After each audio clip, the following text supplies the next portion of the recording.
দক্ষিণ চব্বিশ পরগনা জেলা সিপিএমের নতুন করে আবারও ডামাডোল। গত কয়েকদিন ধরে, গত কয়েক মাস ধরেই চলছে নতুন জেলা কমিটি নিয়ে বিক্ষুব্ধরা। আবারও কিন্তু সেই নিয়ে একটা সমস্যা হয়ে গেল, যেখানে অনেকেই অনুপস্থিত। এখনো পর্যন্ত যে বৈঠক হলো, সমন্বয় বৈঠক যেটা ছিল, সেই সমন্বয় বৈঠকে জেলা কমিটির বিক্ষুব্ধরা অনুপস্থিত। ঠিক কোন জায়গায় গোটা বিষয়টা এখনো জট পাকিয়ে রয়েছে, যেটা নেব মৌমিতা রয়েছেন আমাদের সঙ্গে। মৌমিতা, দেখো, আজকে দক্ষিণ চব্বিশ পরগনা জেলার সমন্বয় বৈঠক ছিল এবং যেটা লক্ষ্য করা গেল যে দক্ষিণ চব্বিশ পরগনার এই সমন্বয় বৈঠকে রাজ্য সম্পাদক মোহাম্মদ সেলিম, কেন্দ্রীয় কমিটির সদস্য সুজন চক্রবর্তী তারা উপস্থিত রয়েছেন। কিন্তু অনুপস্থিতের বেশিরভাগের তালিকায় তারা যারা যে 17 জন জেলা কমিটি থেকে তাদের নাম প্রত্যাহার করে নিয়েছিলেন।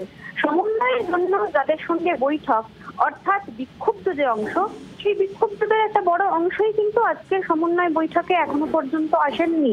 খুব স্বাভাবিকভাবেই এই প্রশ্নটা উঠছে যে আদতেও সমন্বয় বা শান্তি রক্ষার যে ফর্মুলা নিয়ে রাজ্য নেতৃত্ব উপস্থিত হয়েছেন সেটা আদৌ সম্ভব কিনা, কারণ তারা এখনো অনড় 4 জন যে সর্বক্ষণের কর্মী রয়েছেন তাদের জেলা কমিটিতে নেওয়ার ব্যাপারে। বাংলার আওয়াজ, বাঙালির আবেগ, জি 24 ঘন্টা।